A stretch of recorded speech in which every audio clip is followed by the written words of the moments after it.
Cheers to you all for making it. I know on this warm day, hopefully Katie refreshed you a little bit with some iced teas for everyone who got it. And thank you to Digicam for providing the cameras for the first 20 people. So lucky people for coming a little bit early. Thank you for that. Sit with Tee is all about honest conversation, being inspired by the real humans behind the art, and exploring all types of different creative ways. And I'm very, very excited to have the panel this evening. Can we give them all a big round of applause, please? So first on the panel this evening, we have Jules. Jules is a mixed media artist whose work explores identity, heritage, folklore and belonging through illustration, painting and textiles, drawing inspiration from her upbringing in a traditional mountain village in Poland, and her work weaves together influences from Slavic folklore, pagan traditions and experience of immigration. So can we all give Jules a massive Sit with Tee welcome? Next up on the panel, we have the very talented Zoe with us this evening, a Leeds-based artist whose contemporary embroidery practice transforms found images and materials into powerful works of art. Zoe uses stitching to reimagine forgotten memories and bring in new visual narratives. So can we all give Zoe a big round of applause, please? And finally, we have Danielle and Zach, who are the co-founders of Digicam. They were the people who kindly provided the cameras this evening and are the new official Sit with Tee sponsor, which is very exciting. Digicam Collective is an organisation and business started off as a marketplace selling photography equipment, but is now kind of also like expanding into supporting artists and engaging beyond their immediate network. So can we all give them a massive round of applause as our new sponsor as well? So welcome, guys. Thank you for being here this evening. If it's okay, we'll first off just go down the line. You can give yourselves a little bit more of an introduction, and then there'll be some individual questions for you guys as well. So you could just tell me a little bit more, or tell us all a little bit more about your backgrounds, your beginnings into your fields, and how you got into what you do. Hello, everyone. Thank you for having me, Tee. Where do I begin? So yeah, I was born in Poland in a little mountain village. I immigrated to Newcastle when I was about 6 years old. And yeah, I've always kind of drawn. I went from like hyper-realistic eye drawings on Instagram when I was like 12 years old. And recently, in the last year, I'd say, after coming to Leeds for university, I went to Leeds Beckett, very patriotic about that. I really found sort of what I want to represent in my work, which is a lot of sort of, I think, a lot of my heritage, but also like giving a voice to a lot of political issues through my experience with my privilege as a quite British passing white woman talking about immigration, etc.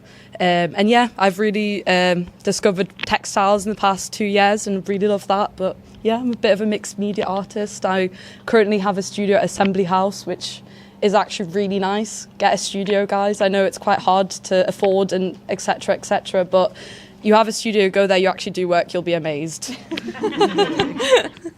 you, Jules. Thank you. I'm Zoe. Something like art, maybe on socials and stuff like that. Yeah, as Tee said, I embroider onto mainly found vintage photos, but some little random items as well. So I've stitched on a lot of weird stuff. I just like finding the little bits of the everyday or the little bits of forgotten memories that have been found in secondhand places that nobody wants anymore, and just turning them into something new, creating something new, a new narrative that then every viewer has another narrative of, and it takes on a life of its own. Yeah. Hi, I'm Danielle. I'm from Digicam Collective. So I moved up from Northamptonshire in 2018, and that's when I met Zach. We shared a house together, and I was originally looking for flight attendant jobs, and then I just transferred where I was working. I was a manager at Lidl, and then we both went uni, and then while we were at uni we were really broke, and then we were kind of like, what should we do? We sold my laptop, and then from there it just kind of hit the road, didn't it? And then and we're here now, so we're not as creative as these guys, but I'm Zach, also co-founder of Digicam Collective. I guess just to add on to that, like, we sort of spent the first 4 or 5 years of the business sort of just doing it ourselves or selling photography gear on eBay. And obviously I think every business should have like a why you're doing this. And recently we've come into that and, you know, met these wonderful people at Photo Northfest. And yeah, we just really want to support the arts in the fact that the government is sort of systematically defunding the arts. And so I think someone needs to fill a gap. And if we can play a part in that, then, you know, that's what we're all about. So, yeah. Thank you. Thank you so much, guys. Whew, got a business card stuck to my arm. So, although I know you mentioned that, in a sense, you're not creative, but you guys really are in the sense of supporting others. All of your business ideas as well, I feel like they are creative. So, you guys are, and maybe in a less traditional way, but very much so. And I'm very, very grateful to have you all on the panel.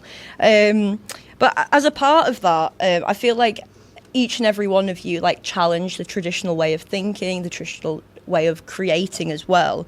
And I'm sure there's been points in all of your lives where you felt like pressure to fit in, and actually doing the opposite of that is being what's been a superpower in a sense.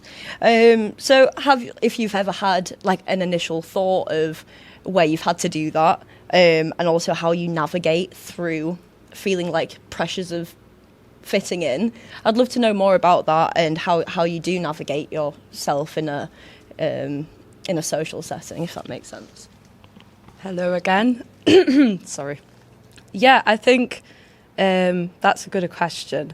I think I definitely struggled with my identity. Obviously, being an immigrant, it's quite hard to like kind of get stripped of your life that you know as a kid, and move to a country where different norms, different values, etc., different language, like a bit of bullying going on as well, because I immigrated around the time where like Brexit was quite big, and there was a lot of sort of xenophobic instances that I remember, and just not getting anything. Like, I remember in year 4 there was this kid going like, oh, it says gullible on the ceiling, and I'd look because I actually didn't know what that word meant, and just like other instances of that. I think I absolutely can use that to my advantage now, because I've learned to unlearn a lot of shame and guilt around that, especially coming from a place which is quite hyper-religious and quite conservative.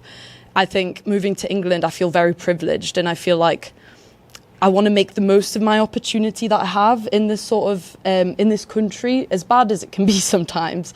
I am quite grateful for a lot of the things that I am able to do as a woman. I think as well, it was quite interesting at university when I started sort of exploring my heritage and these like pagan traditions and folk patterns and stuff that I was drawing, and my tutor, I remember saying to me, it was like, this is so strong, this is such a strong sense of identity, which I never realised. I used to be quite ashamed of it, but now it gives my sort of art practice as characterised style and sort of a voice, which is, turning it into something good. It's beautiful. You're beautiful. For me, I think it's more with the struggle of identifying as an artist. Like, I've struggled with imposter syndrome a lot, which I think is a very common.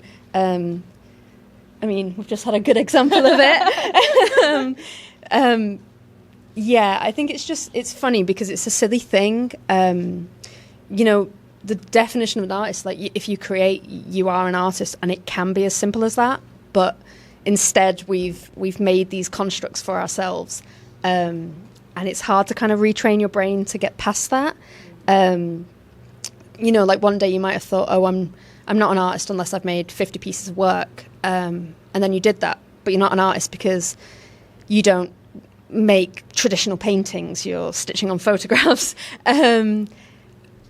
Yeah, lost my train of thought. That's okay. It's just getting past that, because it is just social constructs we've made ourselves.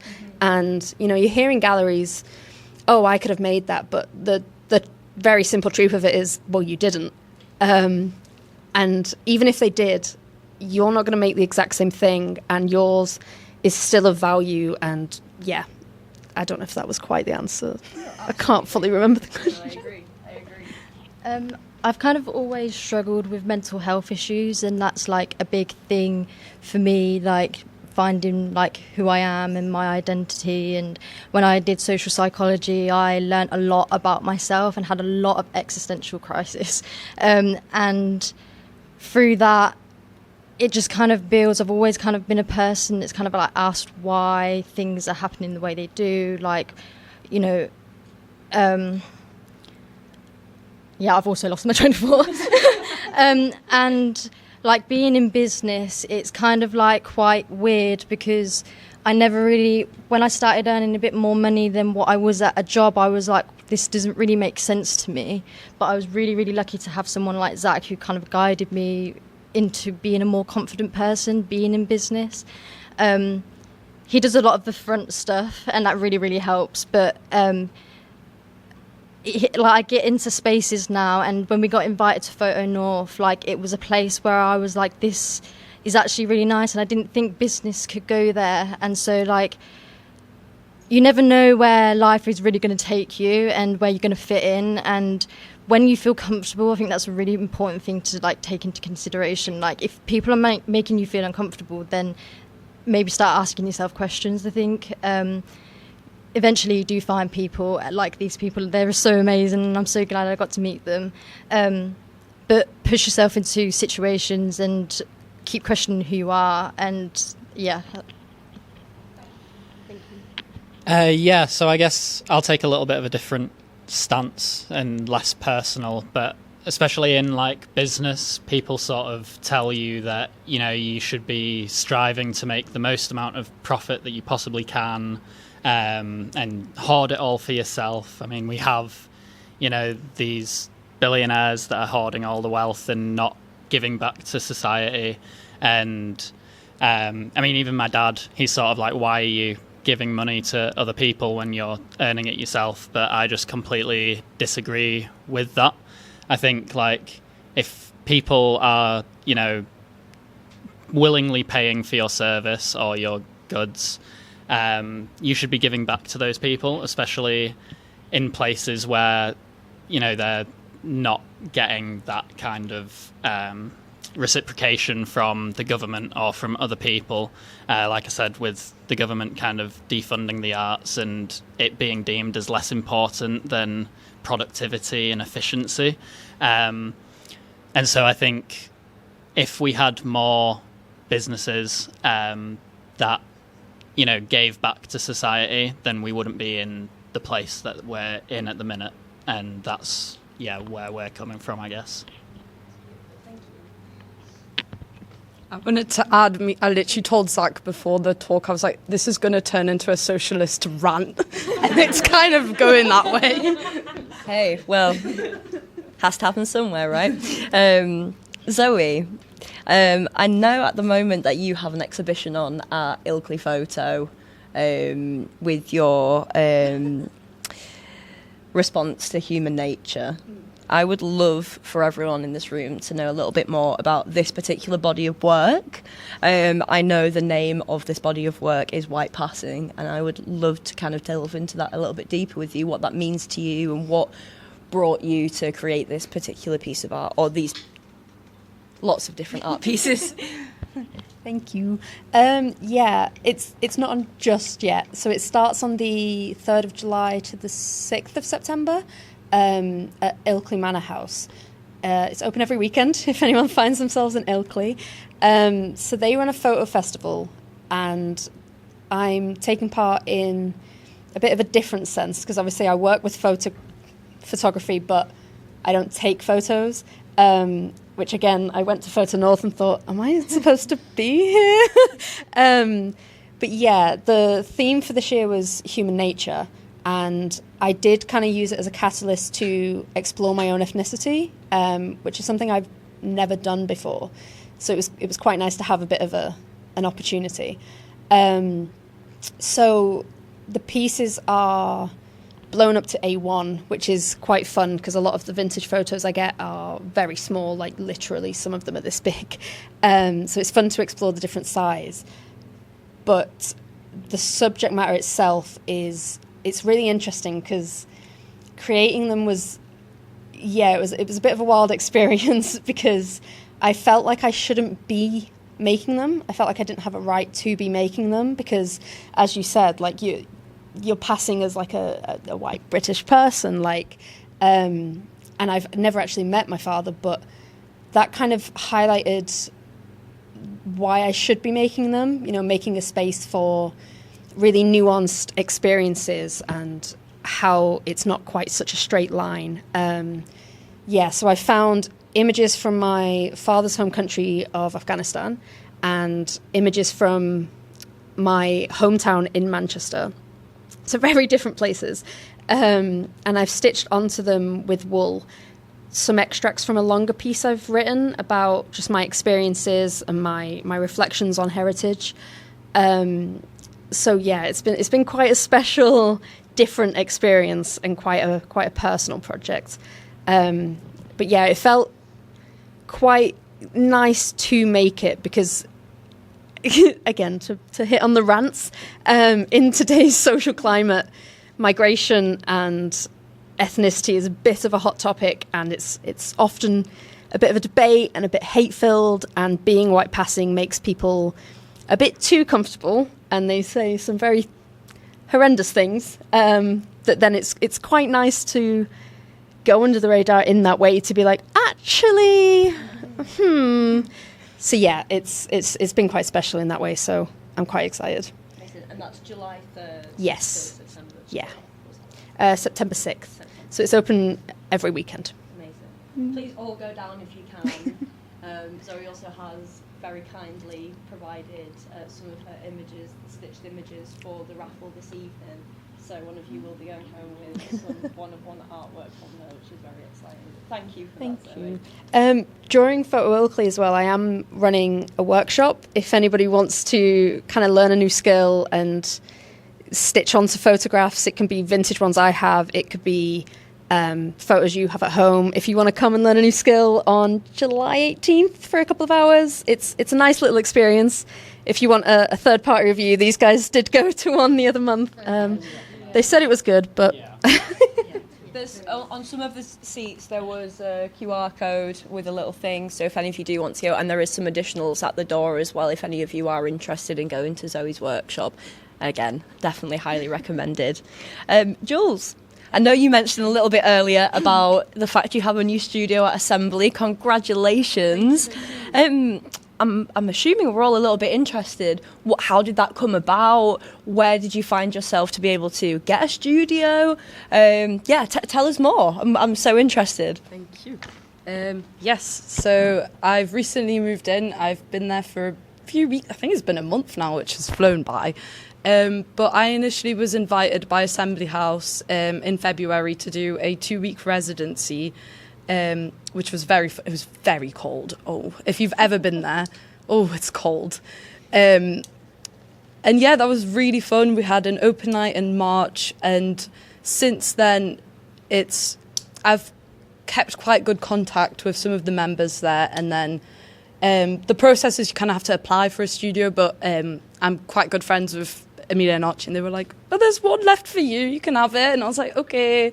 The residency was really nice, and I think it's so important, I think, because I graduated last summer, and since then I've been working in my room, apart from the studio now.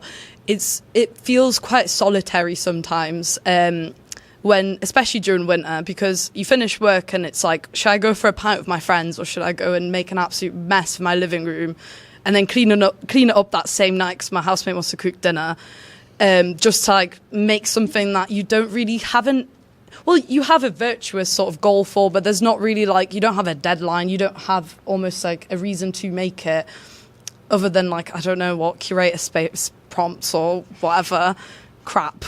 No, it's good sometimes. I'm not shitting on it. It's quite good, but yeah, it can feel a bit just hopeless at times. So yeah, Assembly House is an absolutely amazing creative hub. The community there is amazing. If you need help with absolutely anything, there will be a person that just is like knows everything about it, whether it's like tax advice, sort of materials, if you need a van to move something, if you need a scrap bit of like metal, there will be someone there for it. It's really good. And yeah, I think creative spaces and conversations are just so important for creative people. It's so important to nurture them because you can just feel very lonely without them. And yeah, I've been enjoying Assembly House. It's really fun. Yeah. Amazing. Yeah. Well, congratulations on this. Thank you. You're more than welcome. Sorry. Following on from that, Zach and Danielle, I know you mentioned a little bit about your business and what you guys do and the reason why you guys do what you do. But I'd love for you to tell us all a little bit more about building a sustainable business and brand with integrity and what that really means to the both of you. Because I find you are absolutely right in what you said. There's a lot of businesses out there that maybe on the outside might look like they're doing really well or might be supporting people, but it might not look that way. And after meeting both of you and actually meeting all of you, I felt so inspired and so grateful to be in your circle. So yeah, I'd love for you to tell the rest of us like what that means to you to build a sustainable brand with integrity.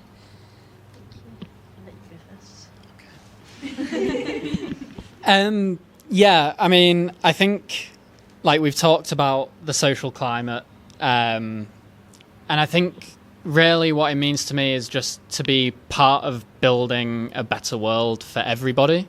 I don't see a way that this is going to be a bit weird, but I don't see a way that humanity survives where individualism is at the forefront. I think community and collectivism has to be at the forefront of everything that we do.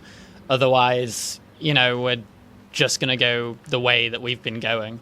And I think, it's difficult sometimes. You do feel like, you're alone, or that everything's against you. And if you have something or someone there that pushes against that, then it just makes everything feel better. We did it quite solitarily for, 5 years, and it was much harder to carry on going when you didn't have a sort of reason to do it other than, survival.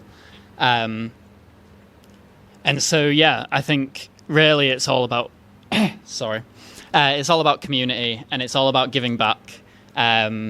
And I don't want to live in a world where people think about themselves and only themselves. So that's what it means to me, and that's why we do what we do. And I suppose art specifically, because I don't think there's anything more genuinely human and that evokes as much emotion as art. Yeah, kind of off that, art is something that I think saves people's lives, especially with what happens in the world, especially right now. It's artists are the ones that create hope in my mind, and if I'm having a bad day, I will be looking for art or somebody who's created art with an inspirational quote. And so many people have wisdom, and without people, I think the world just falls apart. I think I said to Jules the other day, and we were having a conversation, and it's what are we if there isn't people? Obviously there's bad people and there's good people, but if we fixate on what's bad, then we can't like kind of climb out of that. And so fixate on what's good and fixate on what's around you and who's around you, who's there. Like, there's so many people that I've met that are so supportive of each other, and it is ridiculous. It is so amazing, and I love all of you for doing that. Like, Amy is so amazing with Tee, and I think, honestly, just keep those people close to you, because, yes, you might have bad days, but without each other, yeah, we're nothing. Thank you. That's really beautiful. And kind of following on to my next question, so that was great answers, guys. So community seems to be a part of the heart of everything that we do, whether that be in a business aspect, in creating workshops for people to come to, or going to art markets where you'll see Jules quite a lot of the time as well. I'm really interested, you guys kind of touched on it, so we will get back to you as well, but you two, what role has community played in your journeys as artists, if you would, that's okay? Absolutely everything. Literally just would not even be here if it wasn't for community, if it wasn't for people. Like, that's literally all that there is. Again, the chat that me and Danny had, I don't know where I read it, was probably an Instagram reel, but it really evoked something in me. And maybe I consider myself a philanthropist, is that the right word? I think, yeah, there's literally, if you, like, all that there is on this planet is people and, I mean, animals and nature. But other than that, everything, like, doesn't really matter. Like, if I lost every human being on the earth, I'd be miserable, because that's all that's what brings life, you know. And I think, yeah, community is so important to nurture, because it gets you so far. And sometimes, like, you'll think, like me last September, after I graduated, and I was working a very bad hospitality job that I really didn't care for, and I was like, oh my God, is that like the end of it? Is that the rest of my life? Like, how do I? No one's going to hire me as an artist. Like, what do I do now? Like, I'd go to Situation Leeds, for example, which is a very good networking event, but I'd sit there with a pint and I'd be like, what, like, why am I here? Like, what am I doing? Like, is this going to lead to anything? The answer is yes, it will lead to something. You will meet someone, you will have an idea, you will build confidence, you will do it. So go out of your comfort zone. That means you're learning. Go talk to people, because you never know. You might come across someone that has the similar idea as you, and you make it work together. You know, it's all that there is, especially for creatives, is community. So, yeah. Sorry. Oh, don't start me off. I won't stop laughing. Yeah, I think for me, like, as you guys said, it can be a very solitary experience. And as you said, Situation Leeds was kind of useful, because I took that photo north market stall and thought nothing of it, and I'd never done one before, did not know what to expect. Met these very lovely people, and it is just so nice to have a nice little creative, supportive chat and make things like this happen. And yeah, it's just not the same without it. I think it's very pointless to have the elitist nature that art can have, because it's just not the point of it, and it's just hindering it rather than benefiting it. The only person that will benefit is that one person, and again, what is the point in that? Yeah. Thank you so much. So following on from that, creativity, I'm sure we can all agree, can feel quite vulnerable at times, whether that be sharing parts of yourself that you wouldn't usually share in conversation, like a normal conversation. It could be a case of there's something that you've had an idea for ages, but you feel like, do I qualify as an artist to share this? And that could be in any medium and format. How do you guys deal with when you're doubting yourself or facing setbacks in these times? Like, how do you deal with that? Anyone can start. Yeah, Danielle, please. I think emotions are a hindrance, but also a really great thing to have. they tell you that something's either right by being excited, happy, or whatever, or sad, uncomfortable. And those things are telling you when you're sad or uncomfortable that it's saying that something needs to change, or there's like a reevaluation process that can happen there. And I think when you are feeling down or vulnerable, or it's a good time to just kind of take a look at what's right and what's not. And yeah, it's just whenever I've felt really down, I'll have a moment, and then I'll go to Zach and he'll help me through that moment. And if you have friends or anything like that, there's people with wisdom, and there's people that will just take you through. And I think just reminding yourself that, again, like you don't have to do all of this alone, like there's a lot. And so yeah, I guess community again. I've forgotten the question.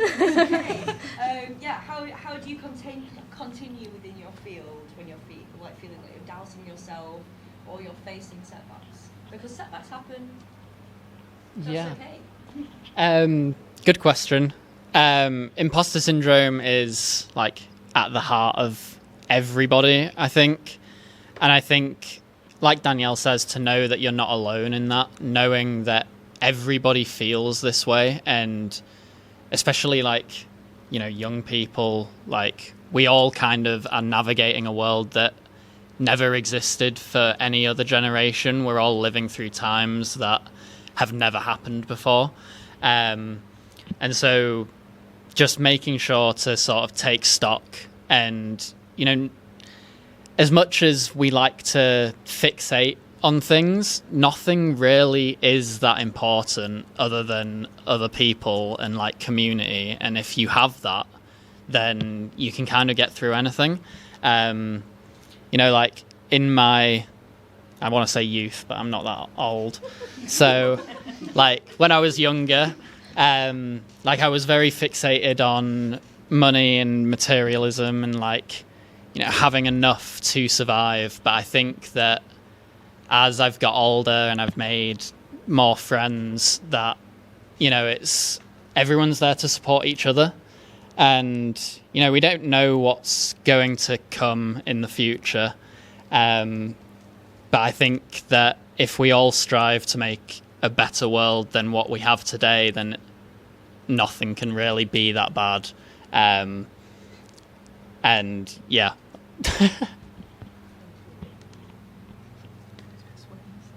I'm trying to remember the question again as well. Oh my god. Sorry. How do you continue to do your art or carry on creating when you're doubting yourself or you faced setbacks? In a really silly way, because I was thinking when you were saying it of just the quote, it's not that deep, and just to try and get over yourself, which is the hardest thing to do. And in a way, kind of acknowledge the fact that you're able to do it, so do it. You know, as you said, like we're in a country where we can, where it's you have more opportunities than not. So if you fuck it up, you fuck it up, but at least you've tried, and that's better than not.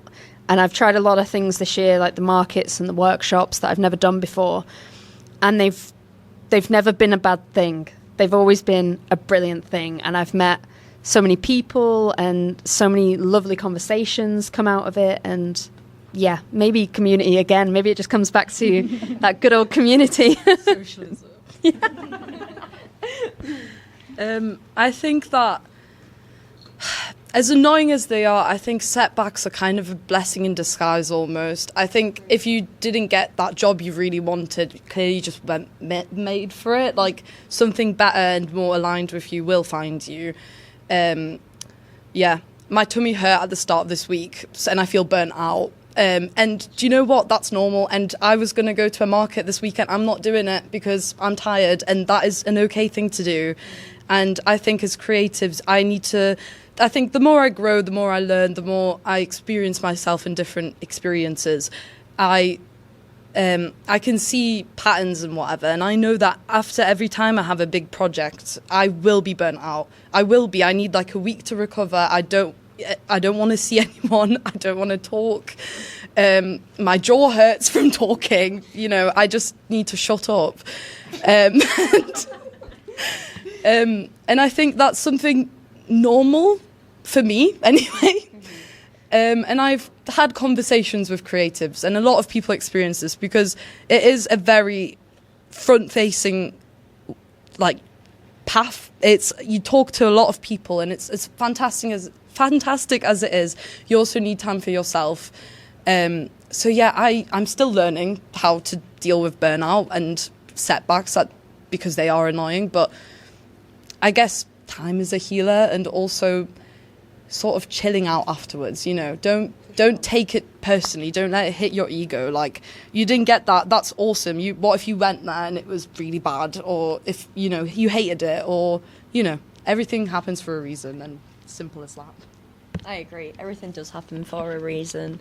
And sometimes you just have to fuck around and find out. Like, it's real. Sometimes it'll go in our favour, sometimes it won't go in our favour, but we're learning every time we're doing new things. And I agree with all of you that, yeah, it doesn't take one instance or one thing. It's a multitude of experiences, meeting new people, being like re-inspired by others when you felt burnt out, and meeting new people, which has been a really beautiful part, I think, of this entire process, not only of Sit With Tee, but watching you guys as well grow has been super, super beautiful. So thank you for all of your answers there.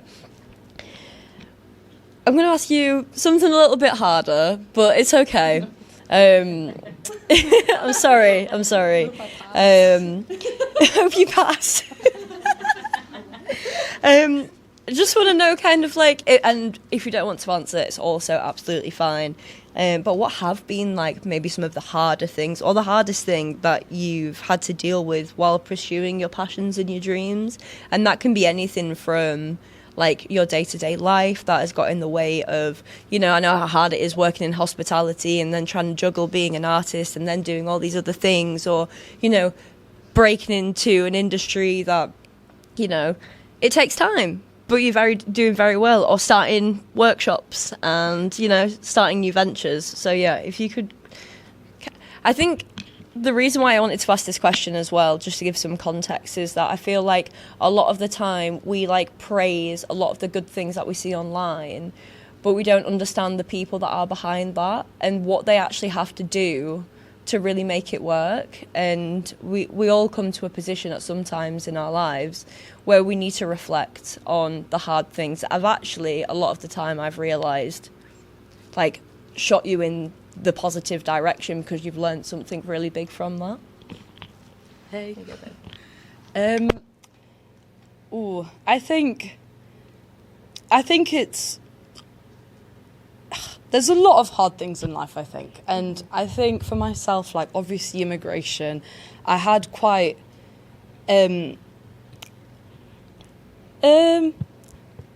mildly amusing childhood, I want to say.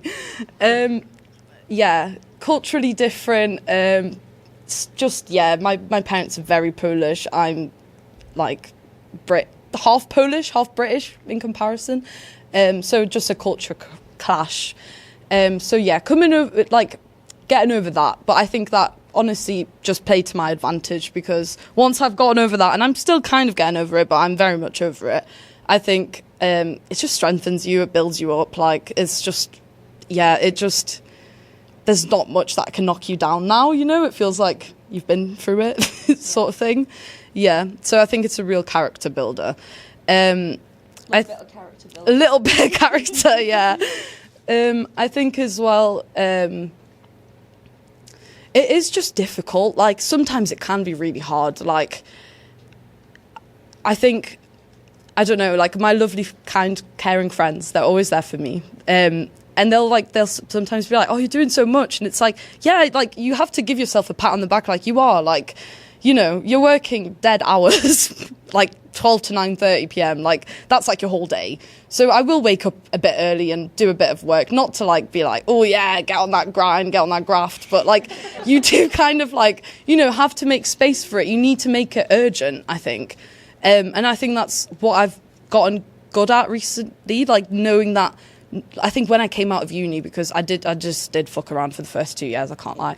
But like when I was about to graduate, I was like, oh my God, wait, no, I love this. Like, I love to make art. I know what to make now. Like, I know how to make my own things, not just like what I saw like on Pinterest, like, you know, or inspired by someone. Like, I know what I want to make now. And then I graduated. So I was like, oh, well, I want to keep doing this. So I've really got a sense of like urgency, like, no, I need to do this. And I think that helped. And it just can be really just boring sometimes, like especially like with like the admin aspect of it, like just having to email. Oh my God, having to email people. Awful. Hate it. I'm so bad at it. And it is just hard to do everything at once, you know. Like, you have to, like, as a fine artist, like, if you want to sell prints, you have to draw or paint or whatever you are doing, take a photograph, go and print it yourself, pay for it, collect that, you know, go to work as well during that week. Like, make sure you're taken care of. If you want to have a pint with your friends, make sure, you know, you slot that in for your week. But then also, like, go and get your prints, like, pack a suitcase, go to this art market. Like, I don't drive either, so I'm, like, lugging my little suitcase around or, yeah, getting the bus and just, yeah, like, writing these applications. And, you know, if I'm installing, like, an exhibition, like, I have to go climb on that ladder. I have to, you know, it is a lot of work, and it's a mix of everything, isn't it? You have to be your own manager, your own, like, tax advice, your own, like, I don't know, physical labour. It's a bit of everything, but it is deeply rewarding. And I think it's just that sense of urgency. And I think, like, yeah, going back to my roots, like, in Poland, I'm sure I could do that, but it would be a lot harder for me to, given my tiny little village where I'm from. Like, I would be a different person if I was raised there, or if I turned out the same, which is highly unlikely. I hope my character is strong enough to, you know, still have the same views that I'd have now. I would feel suffocated there, and, you know, so I am very grateful that, you know, I can complain that I have to install an art piece, you know, or that I have to write an email. Like, in the grand scheme of things, that is nothing. Like, there are literally people dying, and sometimes we need to remember that. But also, don't be too harsh on ourselves, because there's a fine line, you know. There's a balance. The duality of man. Setbacks. I mean, I've gotten a lot of no's, but then I don't know if it just sounds really basic and cliche, but you also get a lot of yeses. And sometimes you just have to remember that. So they're putting me off, they're laughing.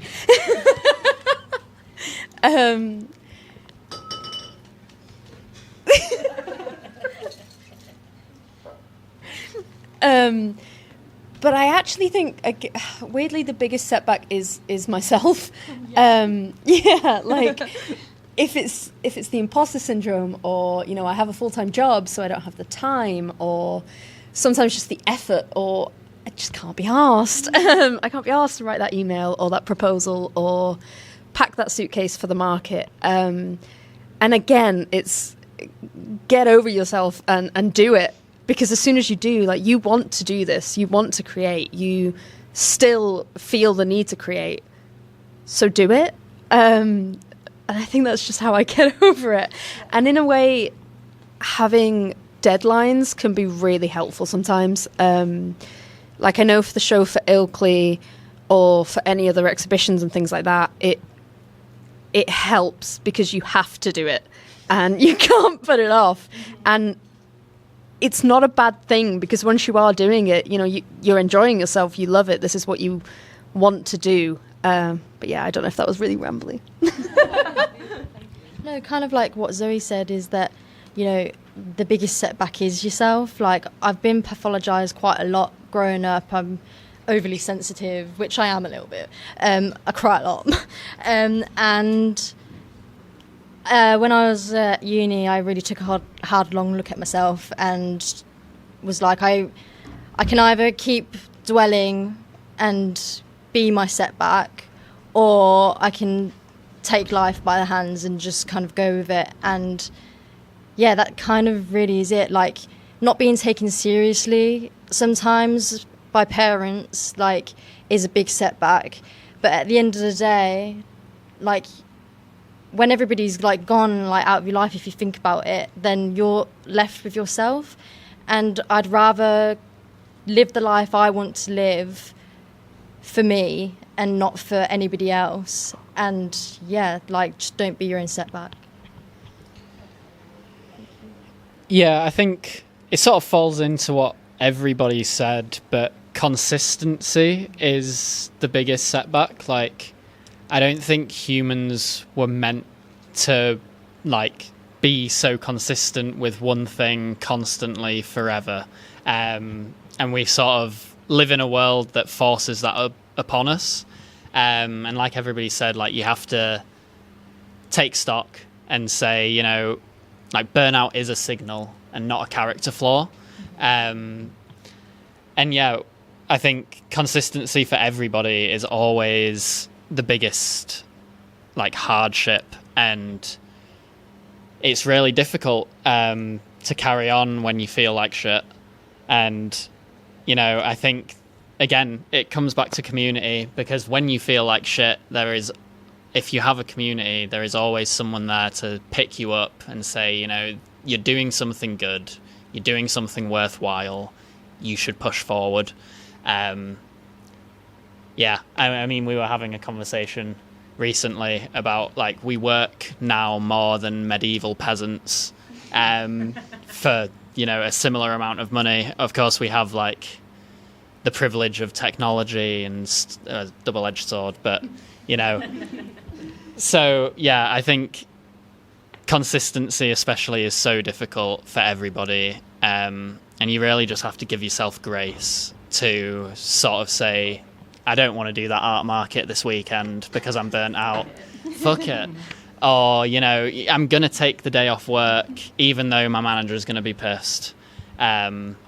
Because we shouldn't be living in a world where we have so much... This is going to sound snowflakey, but like, so much responsibility on each individual. And again, it comes back to individualism. Access to other people. Like, sometimes I look at my phone and yes, yes, literally. And just have a day to yourself and lie in bed and just sleep for hours, because we shouldn't be working so hard and we shouldn't have to work so hard. So yeah, I think consistency is always the most difficult thing for everybody, to get up every single day and say, you know what, I have to do this. Because you don't actually have to do anything. Or you shouldn't have to do anything, right? Yeah. Thanks, Zach. I'm going to flip it on its head a bit. So we're just talking about what's hard. How do we deal with these things? What are you most proud of? I'd love to know. I'm sure everyone would love to know. What are you most proud of? Tell me. I think I have a lot of things I'm proud of, but not to sound egotistical, oh my god. But I think there's so many moments that I can name, you know. I think I'm so proud when someone sees my work and they have a conversation with me and they say, wow, like, I saw this and it really resonates with me. Or, you know, if I can sort of, you know, touch another person's heart, like, through my work, or even if they're like, oh, this is cool, like, that just honestly just makes my heart, like, ache. It's beautiful. It's a really nice moment. Or just, like, I don't know, just the fact that I can make my work and people like it. Insane, actually insane. The people want me to make more, insane. They're like, ridiculous, unheard of. You. Me. You should be. What am I proud of? I think saying yes this year has been something I'm very proud of, and not letting myself talk myself out of things. Because saying yes to things has, opened more doors, or just even given me more ideas, or even very, very simply, I have a series that is forever ongoing of stitching overheard quotes. You know, like wherever I go, I'll hear something, so it can't be bad. In the very simple terms. But one thing I've been proud of this year is the show at Sunnybank Mills. So I had a couple of pieces in there for the Love of Textiles show. And I was really happy because it's just a place that really values textiles. And I just felt really honoured to be in that space. Especially when one of the pieces was for my granddad. And I received a message online from someone who'd seen it, really connected with it in such a beautiful way. And I was just really proud that could happen from something I'd made. It was just a really special feeling. So probably that. I think I'm really proud that I've been able to build something with someone. I think it can be hard because you might clash heads and stuff, but it's something that, I don't know, it's really beautiful. Like, to see somebody else's mind work in a completely different way to yours, I don't know, it changes your perspective. But also, like Zoe said, doing things kind of like when you kind of don't want to. Like, I have a lot of anxiety and I'm always very, very scared, and just going over it in my head, like even today I'm like, don't want to do it. But it's honestly so worth it. Like, do it scared. Just do it scared. I think, like, when I really think about it, the thing that I'm most proud of is Danielle. Because, like, I couldn't imagine a world 5 years ago where you'd get up in front of a crowd of people and talk, like, so freely. I'm gonna cry. Sorry. But yeah, like, I think Danielle has come such a long way in the time that I've met her, the time that I've known you. And yeah, I wake up every day and I feel very lucky to have someone like Danielle. It's all right. Because I guess, again, it comes back to community and having someone there to support you every single day. And, you know, sometimes I'm a knobhead and she puts up with it. And I couldn't think of anybody that I'd rather, you know, spend all my time with, because we literally, you know, we wake up, we work together, we live together. So, yeah, I think I'm most proud of Danielle out of everything.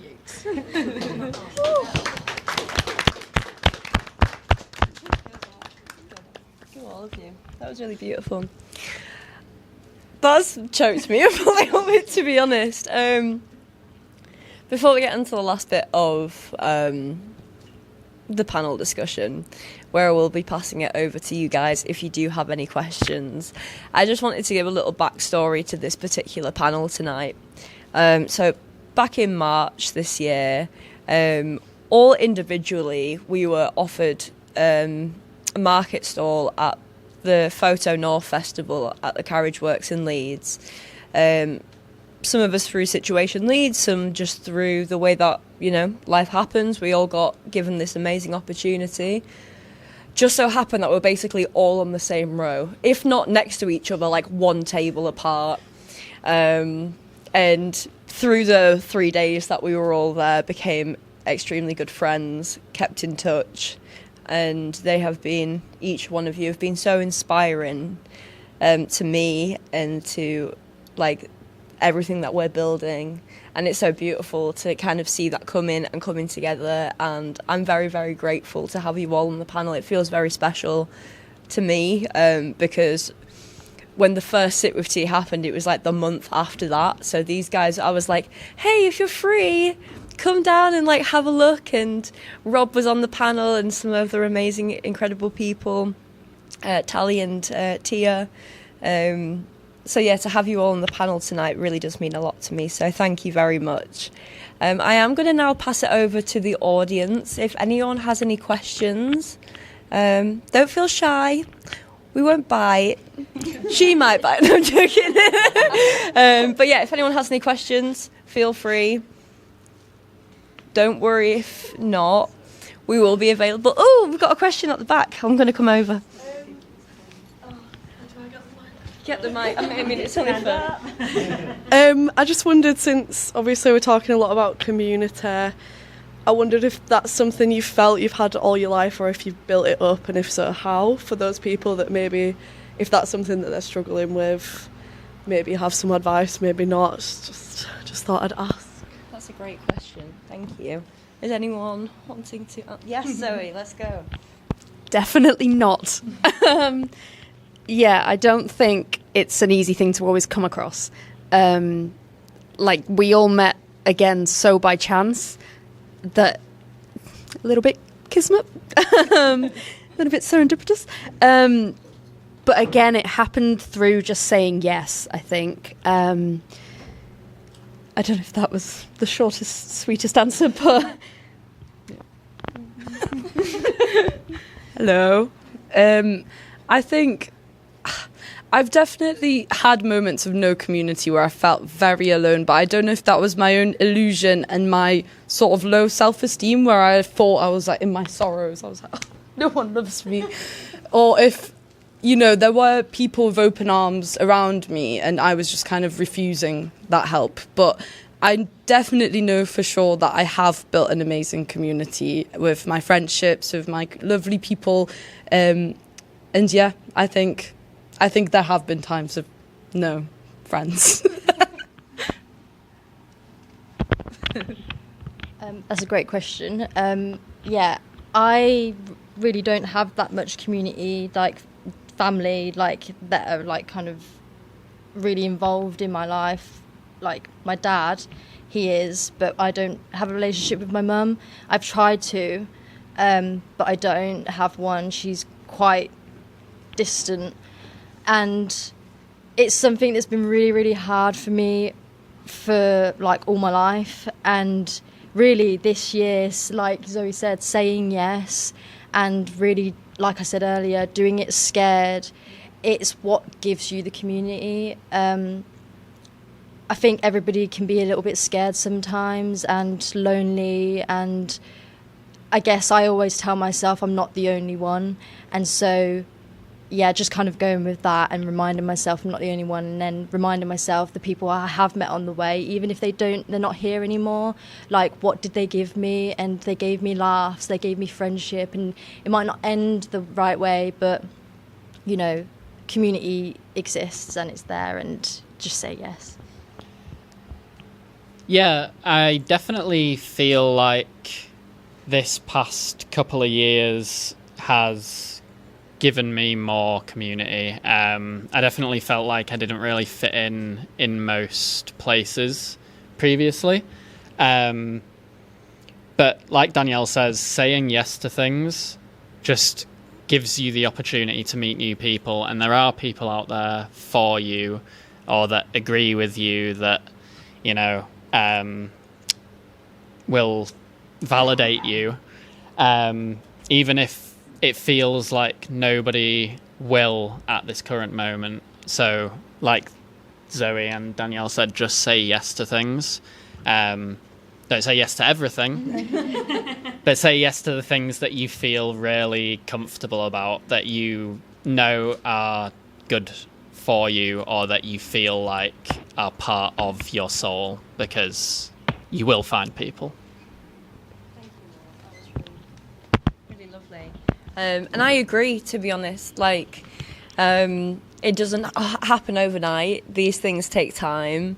Our instincts are our instincts. If something doesn't feel right, absolutely, maybe shy away from that, or don't put yourself in uncomfortable situations. But at the same time, we do need to sometimes put ourselves in maybe places that we wouldn't feel super comfortable. Like, I know the first event we did here like 4 months ago, It definitely wasn't a reception like we have this evening, and it's about keep going, keep trying these things, and building. If you can't find a community for you, maybe it's time to start like building your own. Like, have a look in spaces, find gaps in the arts, find gaps in what's missing. Why am I not finding the people that I'm connecting with?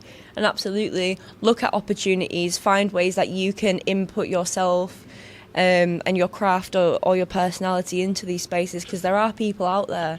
And, you know, 6 months ago, I didn't know these guys. 6 months ago, none of this was even here. And now, look, there's like 40 people in a room. And after this, we can all talk. And this is a community in itself. So, babe, you might not felt like you had a community, but you do have one now, okay? If has anyone else got any questions? Yes, Rob. So we've done a lot of talking about where we've come from and giving ourselves pats on backs for where we are now. Where are we going? What 5 years from now? Where do you want to see yourself? What would you like to achieve? Beautiful question. Thank you. Yeah, absolutely. I do like the idea of a plan, but like meeting these people this year, this was not a plan. And so it's like, I think we can have a guided plan, and I think for us now it's going to be towards the arts. We'll meet more people this way. But people are like the plan in itself. Like, people create the plan, and I think if you fixate and stay on one plan, it stops you being able to kind of get more opportunity. It kind of limits things. So a plan is good to a certain degree, but yeah, I think for me, he's more of the plan guy. For me, I'm like, I kind of don't want to do that, and I don't think that's good, but this feels right, and so let's try this. So yeah, that's for me. Yeah, I mean, we were all at the pub recently, and Jules said, you guys are like modern day art patrons. And I think that's, like, I thought that was a beautiful thing, and thank you for saying that, because it's meant a lot. And I feel like that's where we should be heading, like supporting independent artists that aren't being supported in many other ways. And so 5 years down the line, like, more sponsorships, more funding for artists, more of this, like more of people sat in a room having a real conversation, and which is why we're so excited to be sponsoring Sit With Tee, because, like, first sponsorship, and I think this is such an important event that needs to be spread wider, needs more people, because it's incredible. It's funny because I feel like, as Danielle said, my plans have never gone very well. It's funny because I never planned to go to university at all. Like, in college, everyone was doing these university sessions, and I said, I'm not going. And I hit the summer holidays, and again, another chance happened, and my lecturer, tutor, actually rang me and said, come and join Foundation Art. And I was like, oh, really? Me? Okay. Yeah, no, that sounds good. Did that, went to uni. And again, the uni I went to, very sorry, Jules, it was Leeds Beckett.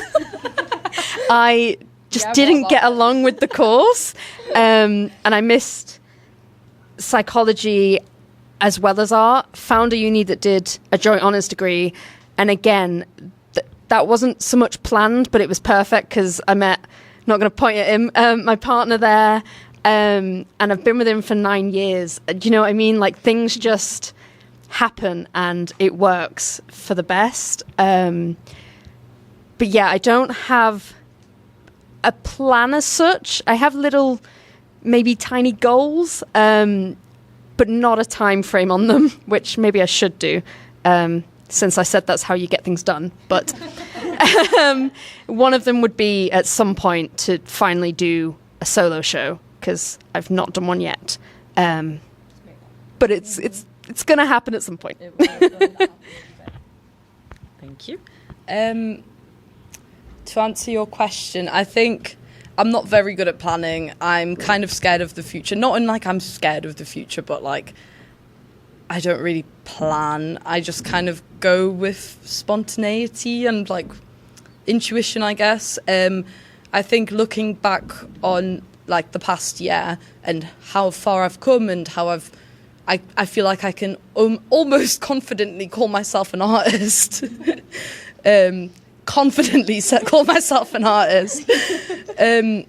I think it's just a lot of like seeds that I've planted and they've grown and, you know, fertilized, and you can harvest them, you know. And I feel like I'm taking in a harvest at the minute. So hopefully I'll plant more seeds. That's so vague. What a good metaphor. That was wow. Absolutely. Thank you. I have no plan. You want to hear from me as well? Wow, okay. Okay. Plans and goals is really to build this community, carry on making these events, networking with new artists, facilitating their voices, as well as, you know, trying to navigate myself as this is prior to 4 months ago, had never really been front facing in that sense. So I've been trying to boost my confidence by doing things that are out of my comfort zone. Like my goals is to carry on doing this. There's no stopping me now. I mean, tonight is definitely a testament to you know, where things could go in the future. You know, who knows, one day we might be in the bigger room or even in a bigger venue, but I'd obviously still want to support Hope House and Map Charity that have always been very dear to my heart. Continue to maybe to a point where I can just do this full time and be able to not only facilitate artists and incredible voices, but also use my craft as a documentarian to allow that space to become more of a public thing. So yeah, I guess that's my little... There is one thing I wanted to kind of share with you all before we get on with the raffle. Are you okay to grab prizes and things? Oh, we've got another question. Did we have another question? I mean, I've got plenty of questions. Yeah, sure, please. Okay, I'll be honest. I'm just sat here. I'm Saf. Hello. I've been listening to you, obviously, and obviously I know Jules because she's an artist, and you know I think her art is beautiful. I'm from the south, but obviously from coming up here, there's much more of a sense of community up north, and it's something that I've really come to appreciate over my time of being here. I came here. I came as a chemistry student, and obviously I came and I kind of realised, fuck that. But I met Jules, and do you know what? There is such a beautiful community in the north compared to down south. Everyone actually talks to each other. You go to events, you actually get to meet people, and there's a more tight-knit community around artists. Like, I've been to Julie's house, guys. It's amazing. I would pay like a £5 entry fee just to go and see some of the stuff that she's got down in her living room. Like her living room, she lives like at the end of my road, but genuinely, it's beautiful. She's got loads of her artwork on display all around her living room.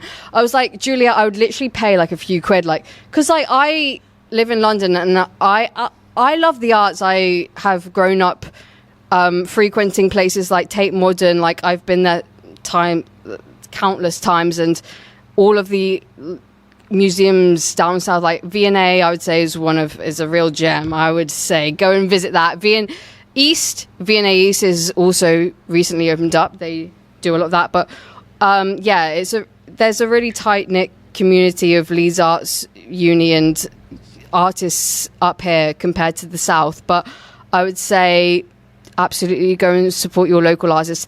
Go to Julie's house. I would say I would pay a £5 fee to go and see all of her art in there. What were you saying, Tee? Sorry, darling. We can't come to your house. No, I would pay.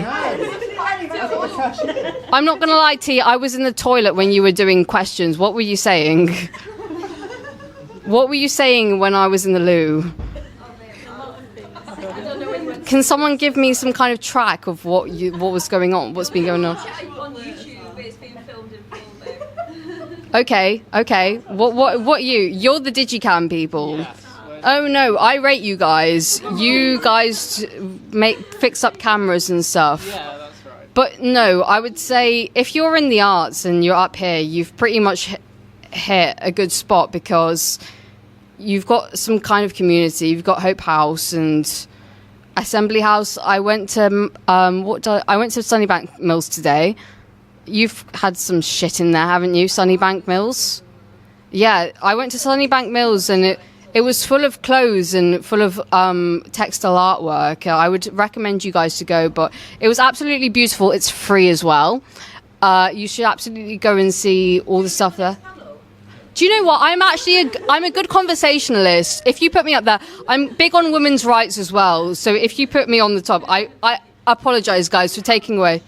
Oh yeah, burning questions. Yeah, guys, I'm not going to lie. I don't know what you were talking about. I'm pretty... Pearls does have a question. Yeah, sorry, darling. You okay.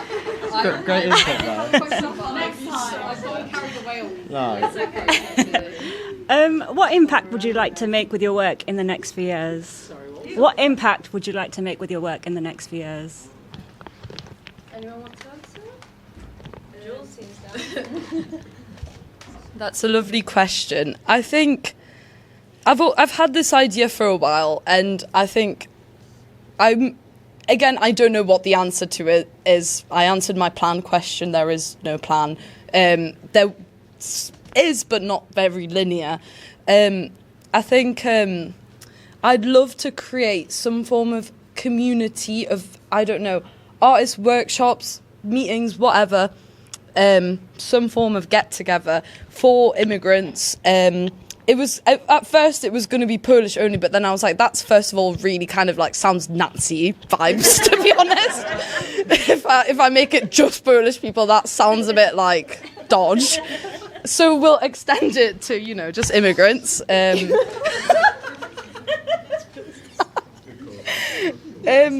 But yeah, I don't know, just some form of, or maybe Eastern Europeans, I don't know.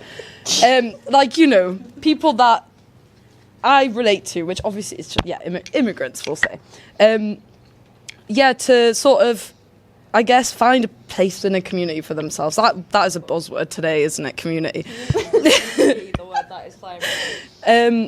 Because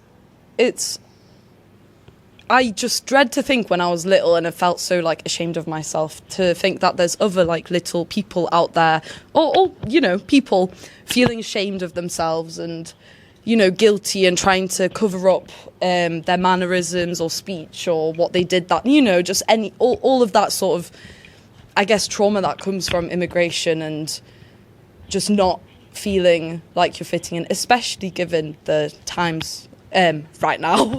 I think it needs to happen pretty imminently to fight back from a lot of fascism, to be honest.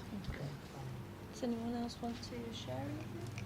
I guess, the impact is just kind of impacting other people's lives, like being able to uplift them, give them, a voice. Like Tee's doing such an amazing job, like giving people a voice, a room to speak in, and also supporting such an amazing charity. So I think we kind of have to give it up to Tee for like creating such an impact. Tee, you've really inspired me, and you're like one of the reasons as well that I really want to support artists as well. And so thank you. You done? I mean, not to repeat myself, but community. I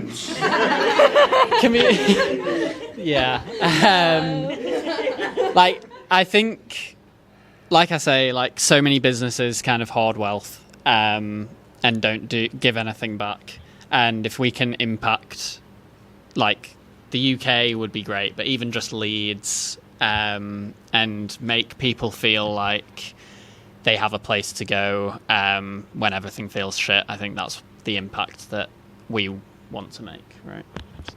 Thank you. That's such a hard question, but such a good question. I think just for people to connect with what I do or make them feel like they could create anything they wanted to as well. I'm not a very like posh person or anything like that, so I think just to know that like anyone could do this really, if you want to. I've lost my train of thought again. I think I'm really distracted by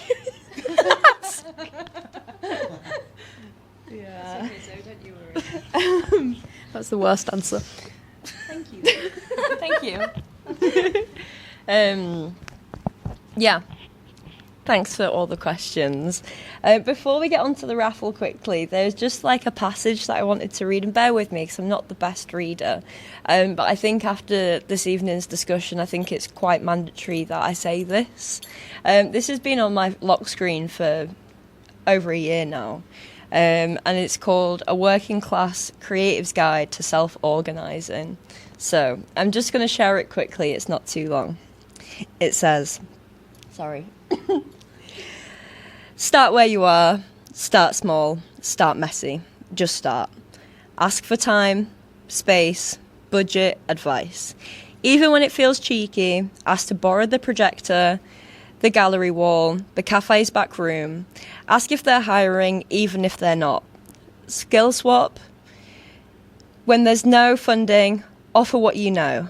Ask for what you need. Be a part of someone else's process. They'll be a part of yours. Recommend the people you believe in. Nominate others. Share the call-outs, the context, even the spreadsheets of deadlines you missed, so maybe someone else won't. Reach out, show up, to the crit, to the pub, to the gig, to the protest, to the group chat. And if you can't do it all, that's okay. None of us can. Rest when you need to, but stay connected. Together is how we move. Help make the space you wish you'd found. Go for a coffee with strangers. Build relationships, not just followers. Speak honestly about what's difficult. Your voice is there to be heard. Don't get hung up on what's being discovered. Your work is out there. Tell others why it matters. Collaborate, take up space, save room for others. Share what you've learned and not just what you've made. Update your website, ditch the jargon. Don't undersell your labour. Share rejections, ask for feedback. Keep making, keep writing, keep talking. Be a mentor when you can. And remember, community is a practice. So I just wanted to share that with you all this evening.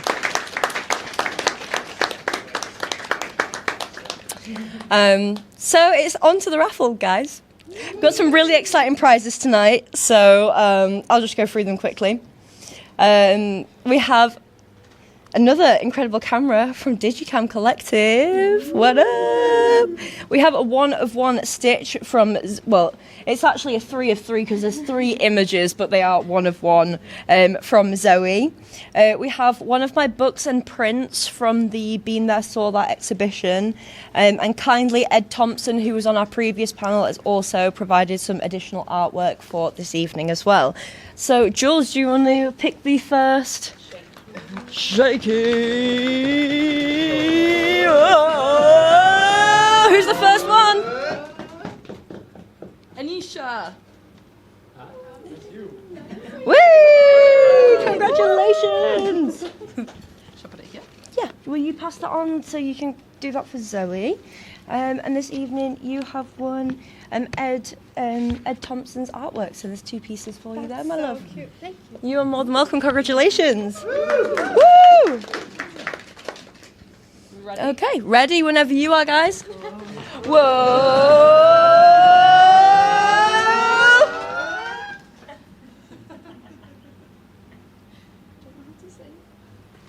So it's number 40, and it's. I didn't realise there was numbers. Number 4. Oh wait, it's my handwriting. He's not here. Aww. I don't know if he's walked out or if he's Next. We're that bad. Okay. We'll leave that one to the side. Danielle. Whoa!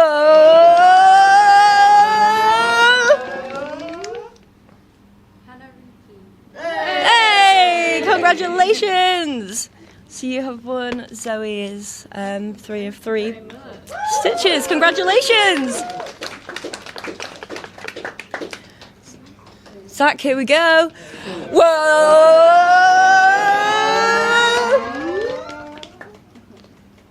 Who we got? Jenny Beard. Jenny Beard! She won my artwork. Congratulations, you won my book and my print. Okay, Queen! Jenny's going to be on the next panel as well, guys. Just putting that out there. But there you go, babe. Congratulations. You're more than welcome. And final, the camera. So. Okay. Oh, okay.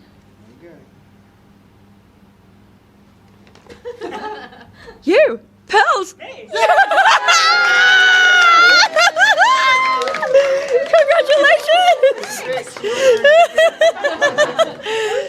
Amazing. Well, thank you all so much for coming this evening. It really means the world to me, and I'm sure to the panellists as well. Can we first of all have a massive round of applause for all of our panellists this evening? I also want to give a massive thanks to Amy, who is my right-hand queen. She does everything with me. She's the reason why this shit happens as well, so massive thanks to Amy. A massive thanks to Atticus and Nassif, who've been working on the cameras this evening, as well as Amy. A massive thanks to Pearls and Paris for welcoming you all into the space and just being amazing humans as always. And a big thanks to Hope House for making this all happen. Not only have they provided this space, but all of the drinks that you've bought from the bar tonight goes directly towards MAP Charity, who are a charity who support young people that have been removed from mainstream education and providing them education in the music and art sector, which is amazing. So can we have a big hand for them? Just some extra information in case you all are interested. Obviously, please stay for drinks this evening. We'll be all here to ask questions to you if you want to have a chat with us. Sit With Tea is running an art market in the end of August. So if anyone is interested or knows anyone who might be interested, come and find me or pop me a message and we can facilitate them having their own stall on the evening. It's going to be like a whole day festival and it should be really exciting. This weekend they have Cosmic Slop tomorrow and then also a party on a Sunday where there's going to be art exhibitions going on. I think there's some... Jules is there. There's quite a few of us that are going to be there as well, so please support the charity. But yeah, we'll be around for drinks and thank you all for being here. So cheers.